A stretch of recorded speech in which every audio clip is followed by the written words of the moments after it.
दोस्तों, international politics की game हमेशा से ही मुश्किल रही है। दुनिया की हर कंट्री के साथ बना के रखना बड़ा ही कठिन काम है और कई सारे देश इसमें नाकाम रहे हैं। एक देश को खुश करने के चक्कर में अक्सर दूसरा देश नाराज हो जाता है और हमारे देश का भी कुछ यही हाल है। इतिहास पर नज़र मारे तो रशिया के साथ दोस्ती के चक्कर में काफ़ी समय तक यूएसए हमसे नाराज रहा और इसी कारण वो पाकिस्तान को हमारे खिलाफ मदद करता आया है। पर अगर आपने इंडियन डिप्लोमेसी पर ध्यान दिया हो तो पिछले कुछ समय से सिचुएशन थोड़ी अलग है।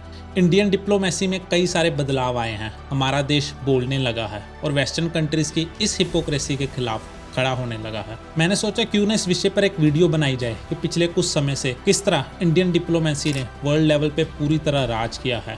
हमारे देश की इंटरनेशनल पॉलिटिक्स पहले की तरह नहीं रही। इंडिया अब पहले जैसा इंडिया नहीं रहा। वो अपने फायदे और नुकसान की बात जानता है और इसके लिए इंटरनेशनल पॉलिटिक्स में डिसीजन ले सकता है।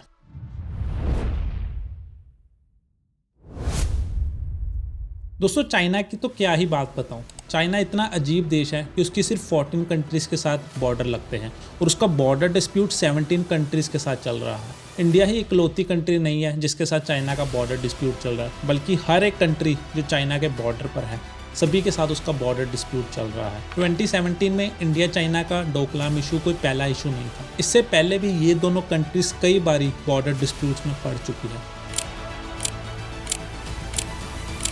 पर उस डिस्प्यूट के बाद इंडिया का रिएक्शन काफ़ी ज़्यादा अलग रहा। चाइनीज़ ट्रूप्स को ना केवल बॉर्डर पे पीछे खदेड़ा गया बल्कि इकोनॉमिक लेवल पर भी इंडिया ने कई सारे तरीकों से चाइना को काउंटर करना शुरू किया और यही चीज़ 2020 में भी देखी गई। बॉर्डर पर इंडियन चाइना डिस्प्यूट्स के ही कारण इंडियन गवर्नमेंट ने कई सारी चाइनीज़ ऐप्स को बैन किया। जून 2020 को जहाँ 58 ऐप्स को बैन किया गया, वही इसके सिर्फ 3 महीने बाद 118 और ऐप्स को बैन किया गया। पिछले ही साल 14 फरवरी को भी 54 ऐप्स को बैन किया गया। ये मानो ऐसा हो गया हो कि इंडियन गवर्नमेंट ने वैलेंटाइंस का चाइना को गिफ्ट दिया हो।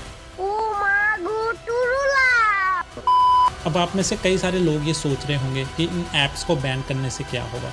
तो दोस्तों, ये ऐप्स कोई आम ऐप्स नहीं थी। इनमें से कई सारी ऐप्स काफ़ी ज़्यादा फेमस ऐप्स थी, जैसे PUBG और TikTok, जो इंडियन मार्केट से लाखों करोड़ों रुपया हर साल कमाती थी। इन ऐप्स को बैन करके इंडियन गवर्नमेंट ये साफ दर्शाती है कि अगर इंडियन मार्केट्स में रूल करना है तो इंडियन बॉर्डर्स पर भी शांति रखनी पड़ेगी। टिकटॉक को तो कई समय से यूएसए भी बैन करना चाहता है, बट फ्री ट्रेड एग्रीमेंट्स के चलते इन ऐप्स को बैन करना काफ़ी मुश्किल हो जाता है। पर भारत ने यह साफ दर्शा दिया कि वो किसी से डरने वाला नहीं है और उसकी डिप्लोमेसी भी काफ़ी ज़्यादा बदल गई है।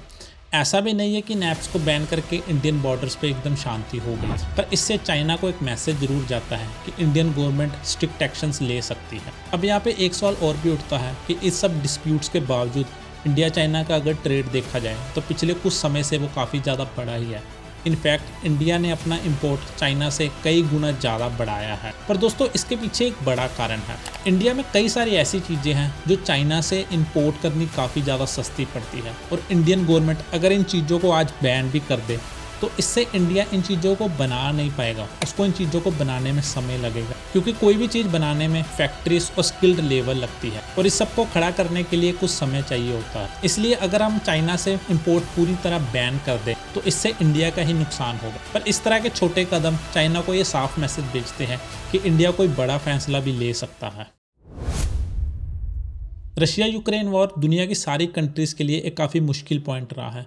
ये वो पॉइंट था जब दुनिया की हर कंट्री को एक साइड लेनी थी कि वो रशिया की साइड है कि यूक्रेन की साइड। और क्योंकि यूक्रेन को यूएसए डायरेक्ट सपोर्ट कर रहा था तो सारी वेस्टर्न कंट्रीज ऑटोमेटिकली यूक्रेन की साइड हो जाती है। पर दोस्तों, ऐसी मुश्किल के समय में भी भारत ने न्यूट्रल रह के एक काफ़ी स्ट्रॉन्ग मैसेज भेजा है। भारत इंटरनेशनल मुद्दों को अपने इंटरेस्ट की नज़र से देखेगा, ना कि दूसरी कंट्रीज की चापलूसी करेगा। रशिया यूक्रेन वॉर के शुरू होते ही वेस्टर्न कंट्रीज ने सब देशों को मना कर दिया कि वो रशिया से तेल नहीं खरीदेंगे। पर दोस्तों, भारत का मानने वाला था। उसने ना केवल रशिया से तेल खरीदा बल्कि शुरुआती दिनों में तो ये तेल इंडियन करेंसी में खरीदा गया और सारे वेस्टर्न देश इंडिया को धमकियां देते रह गए कि वो तेल खरीदना बंद कर दे। हमारे विदेश मंत्री ने ओपनली प्रेस कॉन्फ्रेंसेस की और इन वेस्टर्न कंट्रीज के हर सवाल का जवाब दिया और एक भी देश ऐसा नहीं था जो इन सवालों के जवाबों को काउंटर कर सके। In terms of our oil purchases, we don't send people out there saying go buy Russian oil.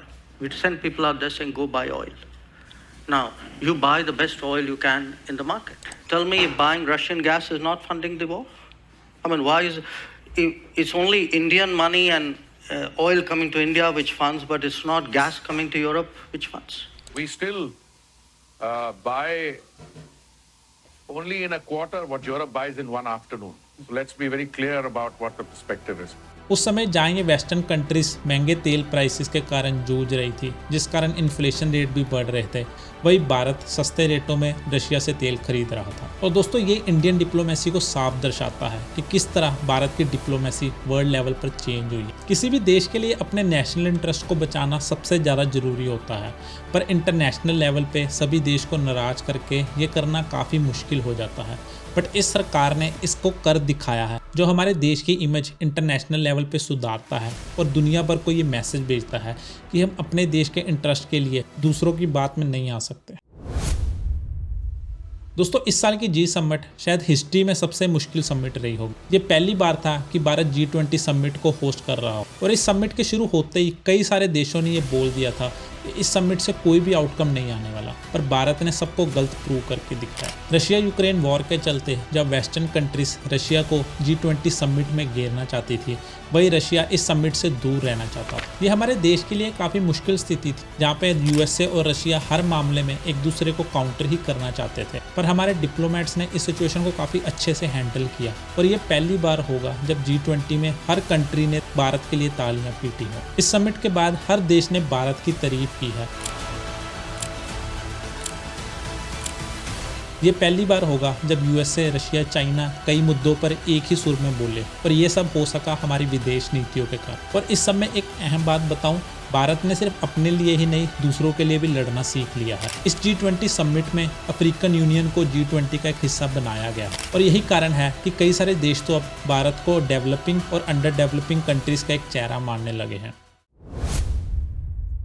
दोस्तों ये कनाडा का इशू तो काफ़ी दिलचस्प इशू है। इतिहास में पहली बार ऐसा हुआ होगा कि किसी देश ने अपने पार्लियामेंट में दूसरे देश पर इल्ज़ाम लगाए हो, वो भी बिना किसी सबूत के, और इल्ज़ाम भी कोई छोटे मोटे नहीं, इतने बड़े इल्ज़ाम। और दोस्तों इसमें एक अहम बात बताऊं, इन इल्ज़ामों को लगाने के बाद कनाडा ने 5 आइज़ कंट्री को संपर्क किया और उन्हें इसके बारे में इन्फॉर्मेशन दी, पर USA के अलावा एक भी कंट्री इंडिया के खिलाफ नहीं बोला। वेस्टर्न कंट्रीज़ का कनाडा एक अहम हिस्सा है, और अक्सर देखा गया है कि ये वेस्टर्न कंट्रीज एक ही सुर में बात करते हैं, पर जब बात भारत के खिलाफ बोलने की आई तो कोई भी कंट्री कनाडा के साथ खड़ा नहीं होना चाहती थी, जो भारत की डिप्लोमेटिक सक्सेस और इंटरनेशनल लेवल पे डोमिनेंस को दिखाता है। सिचुएशन अब ये हो गई है कि भारत ने खुलेआम सबूत मांगे हैं, और कनेडियन प्राइम मिनिस्टर नरम दिखते नजर आ रहे हैं। पहले कुछ दिनों में तो कनाडा ने पूरी तरह इंडिया का मुकाबला किया। दोनों कंट्रीज ने अपने सिटीजन्स को गाइडलाइंस भेजी और दूसरी कंट्री में जाने से मना किया, पर भारत ने फिर एक ऐसी चाल चली जिसका कनाडा के पास कोई भी जवाब नहीं था। इंडियन गवर्नमेंट के द्वारा सभी कनेडियन सिटीजन्स को वीजे देने बंद कर दिए गए, और दोस्तों इसके जवाब में कनाडा चाह के भी कुछ कर नहीं सकता। अगर कनाडा भी भारत की तरह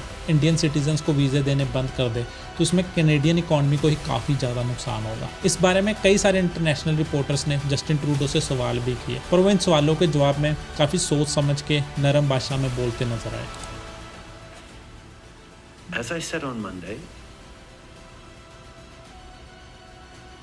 there are credible reasons to believe that agents of the government of India were involved in the killing of a Canadian on Canadian soil. ये सब इंटरनेशनल इवेंट साफ दर्शाते हैं कि भारत किस तरह इंटरनेशनल स्टेज पे डिप्लोमेसी के मामले में रूल कर रहा है। ये सब चीज़ें ना केवल भारत की इमेज को सुधारते हैं, बल्कि बाकी देशों को ये मैसेज भेजते हैं कि भारत अपने इंटरेस्ट की बात कर सकता है, खास करके वेस्टर्न कंट्रीज़ को, जो भारत को हमेशा एक थर्ड कंट्री की तरह देखते आए हैं। उम्मीद करता हूँ आपको ये वीडियो पसंद आई हो, और कनाडा के बारे में जानने के लिए इस वीडियो को जरूर देखिएगा। आपसे वही मिलता है। धन्यवाद।